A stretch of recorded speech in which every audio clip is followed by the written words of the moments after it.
Selamat datang di Sadas Misteri. Kita bahas tentang cerita dari Om Asar. Jadi gantian ya nanti Iya. setiap episodenya kita bakal gantian. Pernah nggak sih kalian ngalamin sesuatu hal yang padahal waktu itu adalah penanda kalau ternyata orang yang kita sayangi khususnya keluarga itu bakalan nggak ada, bakalan almarhum besokannya. Dan itu originku itu terjadi di aku tuh ya. Jadi ceritanya tentang almarhum bapak Tom, almarhum bapakku. Oke, mungkin kalau aku mau ngomong ya dia sakit waktu itu tahun-tahun 95 lah ya, 95, 96 sampai 2000-an waktu itu. Jadi bapak almarhum itu tahun 2000-an. Bapakku itu salah satu bisa dibilang ya pemakai, dan juga mungkin waktu itu lagi gempar-gemparnya, maaf ya, putih, kayak kita ngomongnya putih ya. Iya, pernah sempet ya gitulah pokoknya ya bapak itu dulu. Pada akhirnya bapak itu ya kondisinya sebetulnya dari segi keuangan nggak baik juga sebetulnya. Lagi kondisinya nggak baik, dan bapak itu kepingin banget gitu loh nurutin anaknya kayak gitu itu teman. Dan ternyata saking kepinginnya nurutin anaknya sampai ke bawah pikiran. Dan pada waktu dia lagi make kondisinya, iya mama cerita waktu itu memang lagi kondisi mikir banget. Jadi pas sekali make udah langsung ngeblak itu apa ya, kolaps gitu. Jadi kepala itu langsung bentur ke meja Tom. Wah gitu. Posisi berdiri? Enggak, posisi duduk, posisi duduk. duduk gitu, duduk di bawah gitu Tom. Terus ada meja gitu kan waktu itu. Ya udah lagi pakai di situ, ya udah kepala itu langsung ke meja itu tadi gitu loh. Sampai kacanya tuh pecah. Jadi waktu itu ada kaca sekitar 3 mili lah. Ya, berarti kan lumayan tuh. Iya, makanya itu. Oke, terus besokannya sama keluarga itu dilihat kondisinya udah nggak bisa, ngomongnya itu udah ya aku tapi nggak jelas gitu loh ngomongnya. Dipijit gini aja udah nggak kerasa Tom. Di salah satu saraf gitu. iya, jadi kayak orang kena serangan stroke gitu, itu langsung gitu. Besokannya itu setelah seperti itu keluarga langsung dibawa ke rumah sakit. Ternyata beneran ini udah mati separuh, stroke kan ya kan. Terus ada pembuluh darah yang pecah juga. Hari demi hari papa waktu di rumah sakit itu tangan itu kasur rumah sakit itu kan pasti kayak ada pegangan di kanan kirinya itu kan. Itu tangan itu sampai ditali di pegangannya itu tadi Tom. Karena ngelawan gitu. Ngelawan, berontak. Itu dirawat selama 12 hari. Di hari terakhir, jadi di hari ke-11 itu aku yang jaga. Itu aku yang jaga padahal berdua Tom. Satu orang ini sahabatnya papaku dari kecil, yang satunya aku nih. Aku di dalam kamar gitu. Aku di dalam kamar. Ada mama sih. Ada nyokap, ada mama itu. Jadi kebetulan satu kamar orang dua. Itu posisinya bukan sebelahan, tapi gini Tom. Oh, 2 orang yang dirawat gitu ya. Iya, tapi kebetulan nggak ada pasien di waktu itu. Mama tidur di situ gitu kondisinya. Nah, setelah itu aku lupa jamnya ya. Pokoknya di atas jam 11 malam. Di atas jam 11 malam itu aku lagi jaga, nggak bisa tidur. Itu tahun 2000-an ya Tom ya. Itu aku masih belum ada handphone ya, cuman fokus sama papa. Iya benar sih. Terus sama baca-baca doa kayak gitu-gitu kan. Oke. Sambil aku pegangin tangannya papa kayak gini. Jadi tangannya ditali itu tadi aku pegang. Itu ya. Iya, ini karena kalau tangan ini lepas, ya mohon maaf kalau papa dulu kan pernah punya, ya orang zaman dulu pasti punya pegangan lah, kalau bahasa Jawa itu aji-aji sikep kayak gitu. Itu papa masih punya gitu loh. Dan di hari waktu itu kalau perkara sikep itu ya, itu di hari keberapa aku lupa, itu sampai dikeluarin dari papa, atau kalau nggak salah hari terakhir ya, itu dikeluarin dari papa itu pakai apa namanya ya, kalau orang sini nyebutnya wit gayam. Jadi pakai daunnya wit gayam itu dipukulin gitu. Iya, itu dipukulin ya, pokoknya yang gini-gini itu tuh. Nah itu dipukulin ke papa itu sampai keluar semua. Dan itu aku pegangin karena itu kuat banget Tom. Kalau itu sampai dilepas tangannya, tali ini lepas, padahal tali ini kamu tahu bebet kok bebet apa namanya tuh ya? Yang biasanya kalau kita Oh, kayak gips gitu. iya kayak gips tapi yang kain tuh. Itu Yang padahal biasa dipakai. buat dengkul itu. Iya, itu. Dari situ nih, itu mulai. Yang pertama nih, kucing. Kucing itu tiba-tiba itu kayak berantem yang tadinya itu sunyi, nggak ada suara apa-apa. Mama lagi tidur, temannya papa itu yang sahabatnya itu di luar juga lagi tidur. Gitu loh. Kucing itu tahu-tahu wah yang pas di depan kamar. Aku lihat nih, buka ke depan.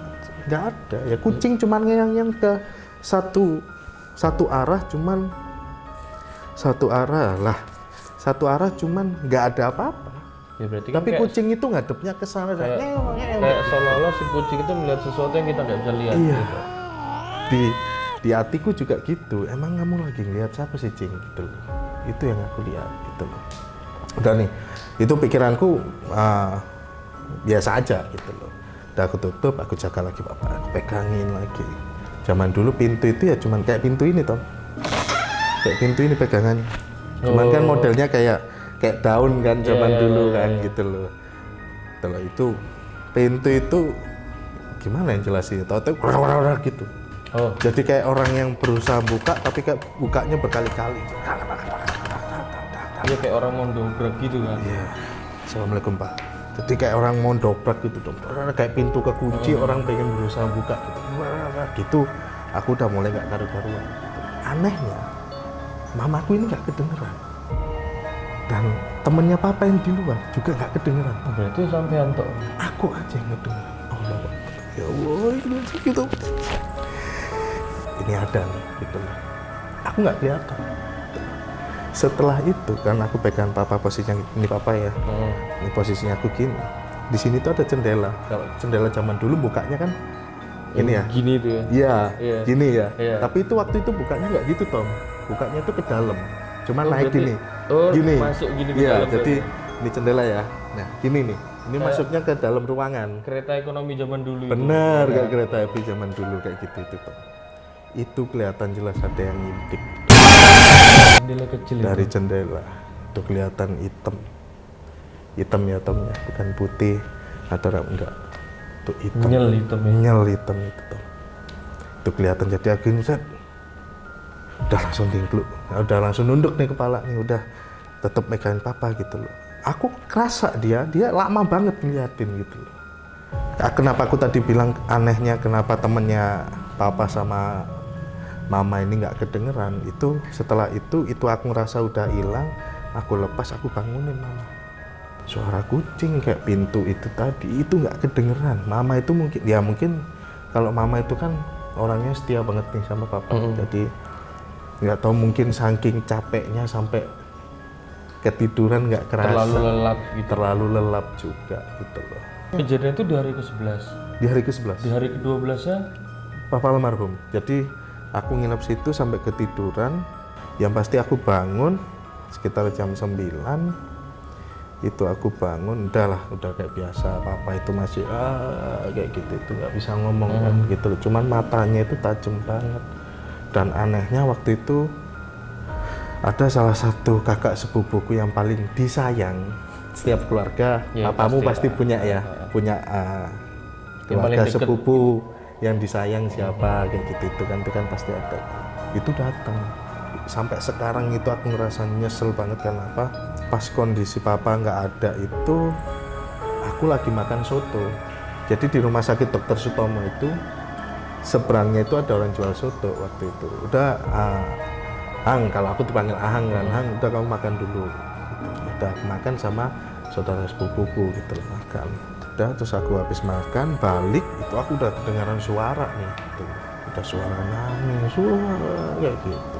Pikiranku udah nggak enak nih. Gitu. terus feeling ya. Iya, lari, betul, lari, coba. Jadi zaman dulu itu di rumah sakit Dr. Sutomo itu di setiap 2 atau 3 kamar itu selalu ada sekat. Ini koridor ya, koridor, kamar, ya kan. Nah, setiap 2 sampai 3 kamar ini ada sekat. Sekatnya itu pintunya kayak pintu koboi, Oh buka iya, balik iya. sendiri itu kayak gitu. Itu aku ngelewatin beberapa pintu itu beneran. Papa udah ditali ininya.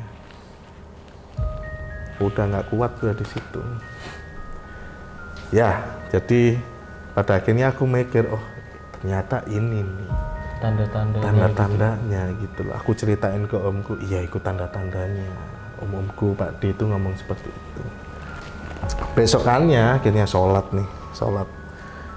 setelah tahlilan ya. Setelah tahlilan kita sholat bareng. Kebetulan yang mimpin waktu itu kakekku, karena kebetulan kakek ini termasuk keluarga datuk dari Aceh, jadi dia cukup tahu ya kan. Terus akhirnya ya kayak apa itu namanya, papaku hadir di situ. Terus kamu tahu nggak sih, pas orang 7 harian terkadang orang-orang Jawa yang masih percaya, kadang itu di daerah-daerah tertentu orang yang udah meninggal tersebut itu biasanya sibuk nih. Kesibukannya katakanlah dia suka nyuci piring. Iya, kayak kebiasaannya tuh. Iya, kebiasaannya nyuci piring, atau mungkin dia di dekat apa itu di pintu nih, di pintu dia di depan rumah suka duduk. Iya, lagi ngudut kayak gitu kan. Nah, percaya nggak percaya, aku kasih tepung di situ Tom. Orang Jawa dulu seperti itu. Kita kasih tepung karena papaku itu orangnya perfeksionis, seneng jaga kebersihan banget. Apalagi cuci piring itu sambil ngomel-ngomel kan dulu kan. Itu suka banget di situ. Ya udah, tepung itu taruh sini. Ada telapak kakinya. Itu pas 7 harinya. Oh, ditabur gitu. Bukan ditabur ya, ada tepung itu ditasuk di kayak bagi kayak gitu.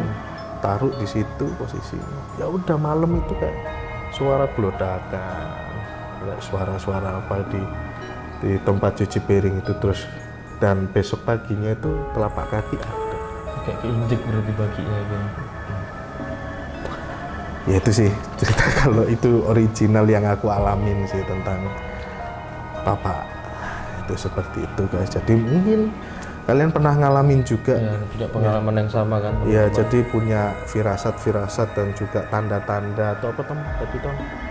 Kode-kode. Kode-kode. Biasanya kan ada yang mimpi, ada Benar, yang apa benar, gitu kan. giginya lepas. Iya, beda-beda. Itu kan beda-beda kan. Ada lagi nanti mungkin aku bakalan ceritain tentang apa itu namanya, percaya nggak percaya sih orang kalau ngimpi dia nikah di apa ini namanya, dia jadi di dalam mimpi itu dia lagi duduk di kuade. Ya. Oh, yang katanya tandanya bakal apa. Enggak, bukan bakal apa, bakal meninggal. Iya, bakal meninggal dong. Iya kan? Nah, itu nanti mungkin bakal aku ceritain karena temanku ada yang seperti itu. Jadi mungkin tetap ya Tom ya, Iya, kita tetap. bakal nawarin teman-teman untuk bisa cerita tentang pengalaman mistis kalian di kolom komentar, dan juga kalau nanti kalian ya syukur-syukur ada di area kami, Bisa duduk di sini ngobrol bareng gitu. benar kita bisa ngobrol bertiga bareng-bareng. So jadi terima kasih udah nyaksikan Sadas Misteri. Tunggu episode berikutnya. Yes.